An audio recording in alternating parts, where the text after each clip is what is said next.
और एक उम्मीद हमने वहां से भी कर लिया, और एक उम्मीद ये है कि 1 लाख यूनिट हमें ब्लड को रखना है, बस वैसे हम 10,000 यूनिट सेना को देंगे हर, मतलब कि भैया माशाल्लाह 10% जो हमारा ब्लड मान के चलिए 2 लाख यूनिट आ गया तो उसका 10% और जाते हो, परसेंटेज भाई 10% हम सभी को दे देंगे एनी टाइम जब भी बोलेगी वो। बहुत बड़ी बात है, बहुत बड़ी बात है सर। जो जो जो मैं अगेन उस बात पे मैं आगे बढ़ना चाहता हूँ। मैं जब भी मैं कोई सरकारी स्कूल देखता हूँ एक बुरे हालत में है, तो मैं सोचता हूँ कि भाई मुझे दे दो, मैं चला के दे दूंगा।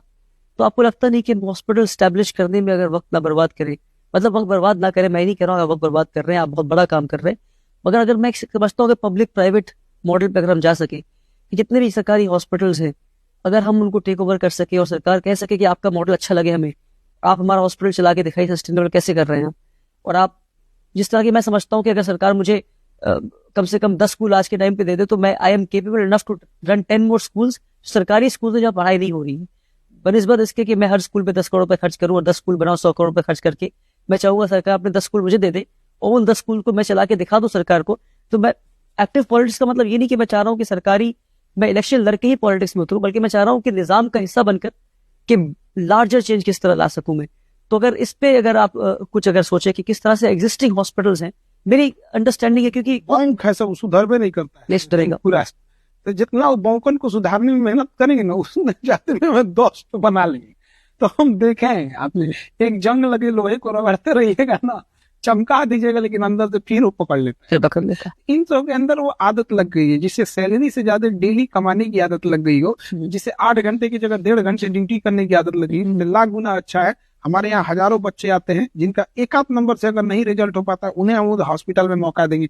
हम लोग अभी बात करें डायलिसिस मशीन पे बड़े लेवल पे ले जाने के लिए यहाँ पे अभी वर्क चल रहा है, इसलिए हम ज्यादा नहीं बता पाते क्योंकि हर इंसान के जीवन जिंदगी का कुछ उसूल होता है। मगर पहले आप पॉलिटिक्स की बातें और गवर्नमेंट के खिलाफ नहीं बोला करते थे। जो मैंने आपका ट्रेंड देखा यूट्यूब पे थोड़ी स्टडी की, ऑफ लेटली आप गवर्नमेंट सारी बात देखिए मेरा सीधी से बना, मेरा झुकाव एक देश के साथ है। हमसे आप अभी भी बात कीजिए, चाहे हमारे बारे में आप 10 बुराई कीजिए, हम आपको एक लफ्ज नहीं बोलेंगे। जिस दिन बात हल्का सा भी हमारे कंट्री के थोड़ा सा गवर्नमेंट की बात कर रहे हैं, हम बता रहे हैं कंट्री के खिलाफ गई हम किसी को नहीं, फिर हम बहस कर लेंगे। ठीक है, गवर्नमेंट जब तक कंट्री के हिसाब से करती है हमें गवर्नमेंट की तारीफ हम गवर्नमेंट से ज्यादा बेटर करते हैं। जिस वक्त तो वो थोड़ा सा इधर उधर करती है तो छीन देते हैं। तो वही मैं कह रहा हूँ इससे पहले हमने आपको गवर्नमेंट के खिलाफ बोलता नहीं सुना, बहुत बार सुने होंगे आप। अब ऑफ लेटली हम आपको ऑफ लेटली हम देख रहे हैं 2022 में किसान का जब विधेयक हुआ हमारे पास कई कॉल आया था कि आप ये किसानों वाला वीडियो हटा दीजिए या इस पे इस तरह से बात रखिए। हमने टू द पॉइंट सारी बात किसानों की रख दी। ये बात 2020 की।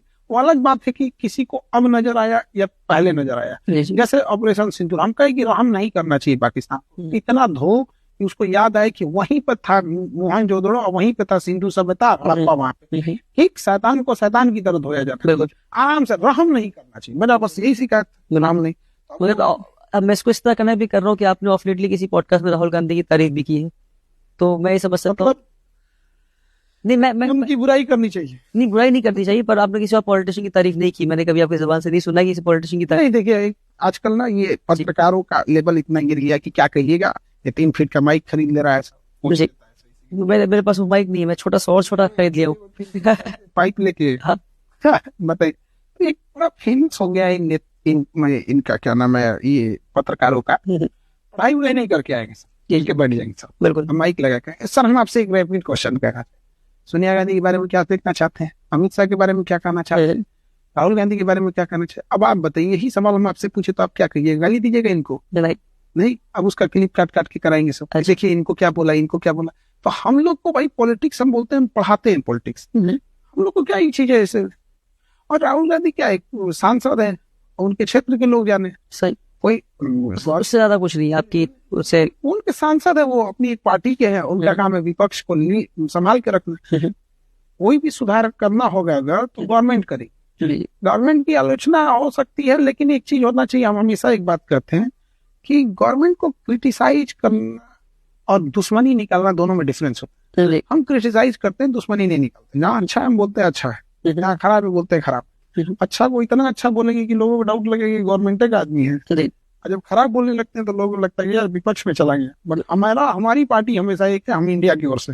बहुत अच्छा सर, आप हमारे स्कूल में इनोवेशन टेक्नोलॉजी लैब भी गए, अगर आप 1-2 लफ्ज आप अपनी। हमें बहुत अच्छा लगा, और इस वक्त में जो इनोवेशन टेक्नोलॉजी लैब आपने हमारा देखा, उस पर अगर आप बता सके कि आपने वहाँ क्या देखा, और उससे आप क्या, आपको लगता है कि उससे कुछ उम्मीद हो सकती है जो इनोवेशन की हम बात कर रहे हैं? बिल्कुल, देखिए आप इनोवेशन टेक्नोलॉजी खोले, उसमें ड्रोन्स हमने देखा, रोबोटिक्स देखे, इस सब चीजों को, ये धीरे धीरे चीजें जब बच्चों तक आएंगी तो काफी अच्छा पॉजिटिव मैसेज जाएगा।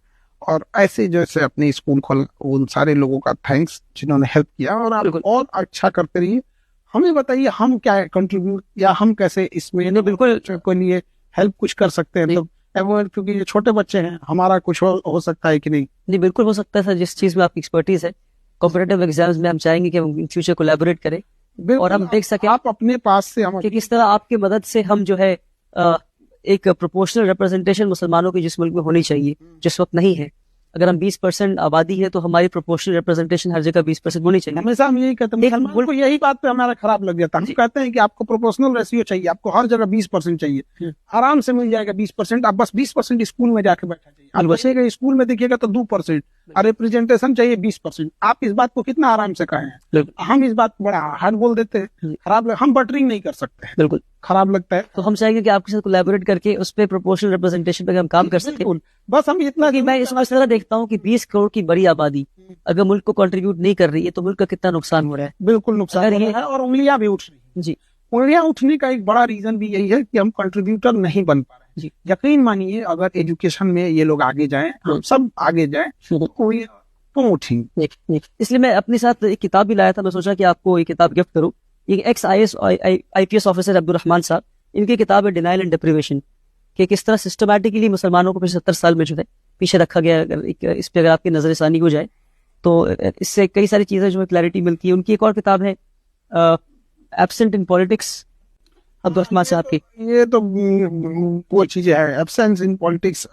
पॉलिटिक्स में मैं सोचा कि जब मुलाकात हो रही है, दो एडुकेशनिस्ट की मुलाकात हो रही है, तो गिफ्ट किताब से अच्छी तोहफा। पॉलिटिक्स से याद आया जी। कि देखिए, डेमोक्रेसी में सबसे खतरनाक क्या होता है कि जब आपको ये पता चल जाए कि कौन सा समाज का हिस्सा है जो आपको वोट नहीं करता है, सही। फिर याद रखिएगा, अगर वो इंसान पावर में आया तो आपका नहीं गया। ये मुसलमान स्ट्रेटेजिकली नहीं काम कर पा रहा है, बिल्कुल कर पाए हैं। और तीसरी किताब जो मैं आपको गिफ्ट देना चाहता हूँ वो है, क्योंकि जो मेरे हीरो हैं, मेरे रोल मॉडल हैं, वो प्रॉफेट मोहम्मद सल्लल्लाहु अलैहि वसल्लम है। तो मोहम्मद सल्लल्लाहु अलैहि वसल्लम की जो एक बहुत ही शानदार सीरत पे किताब, उनकी जिंदगी पे, the scene lecture रहीक Al Maktoum, मैं ये किताब को गिफ्ट देना चाहता हूँ। श्योर आपने उनकी जिंदगी पढ़ी है, पर एक बहुत ही शॉर्ट ऐसे फॉर्म में किताब है। तो मैं ये 3 किताब आपको सोचा कि तोहफे के तौर पर आपको हदिया करूं, मैं गिफ्ट करूं। उम्मीद है कि बहुत आप कबूल करेंगे। और मोहम्मद सल्लल्लाहु अलैहि वसल्लम की एक चीज हमेशा हम सबको ये बात बोलते हैं चीजों को, कि किसी मजदूर का पसीना सूखने से पहले उसकी मजदूरी मिल जानी चाहिए। बिल्कुल। और मुनाफा हमेशा आटे में उतना ही मिलाइए जितना आटे में नमक मिले। बिल्कुल। मुसलमान बिजनेसमैन को बस समझ जाना चाहिए, बिल्कुल समझ क्योंकि जो मुसलमान बिजनेसमैन बन जाता है फिर वो भूल जाता है कि उसको जो पैसा मिला है उसमें दूसरों का कितना हिस्सा है। बिल्कुल, वहां पे उसे लगता है कि वो पैसा मिला है, वो भूल जाता है कि पैसा ऊपर वाले ने दिया है, और उसमें दूसरों का कितना, गरीबों का क्या हिस्सा है। बिल्कुल, और उसे समाज का कंट्रीब्यूटर बने, समाज की भलाई करे। इससे क्या होगा कि बुरे वक्त में पूरा समाज उसके साथ खड़ा रहेगा, और उस समाज में दुआएं उसके साथ रहेगी। आज रतन टाटा के बनाए कैंसर हॉस्पिटल में न जाने कितनों की दुआएं हैं उनको। जी। तो वो चीजें भी होनी चाहिए सबके साथ, हर एक कम्युनिटी में चीजें। बहुत शुक्रिया सर, आपसे बातें तो बहुत सारी भी, सवालात और भी बहुत सारे हैं। उम्मीद करते हैं कि पहली मुलाकात है, ऐसी कई मुलाकातें होंगी और हम आइडिया शेयर करते रहेंगे। और उम्मीद है आने वाले फ्यूचर में हम कहीं किसी प्रोजेक्ट पे कोलैबोरेट करके कुछ बड़ा करें इंशाल्लाह। जरूर, बहुत शुक्रिया, और बहुत अच्छा लगा यहाँ आके, और हमसे जो कुछ बन सकेगा आप जरूर बताइएगा। अगर इन बच्चों को अपने आगे जाके deputy collector SP DM department में भेजना, क्योंकि ये नर्चर करके जब तक हम इन्हें अधिकारी नहीं बनाएंगे, बिल्कुल, कब तक हम उम्मीद करेंगे कि किसी अधिकारी से कि तुम ईमानदार बनो। हमने तो उम्मीद ही छोड़ दिया तुम ईमानदार बनो, हम तो सीधा कहते हैं कि तुम रिटायर हो जल्दी। बिल्कुल, अगली पीढ़ी हम भर रहे हैं, सब ईमानदार होंगे इंशाल्लाह। बहुत अच्छा, बहुत खुशी मिलकर आपसे, बहुत खुशी मिलकर। थैंक यू सो मच, फिर मिलेंगे।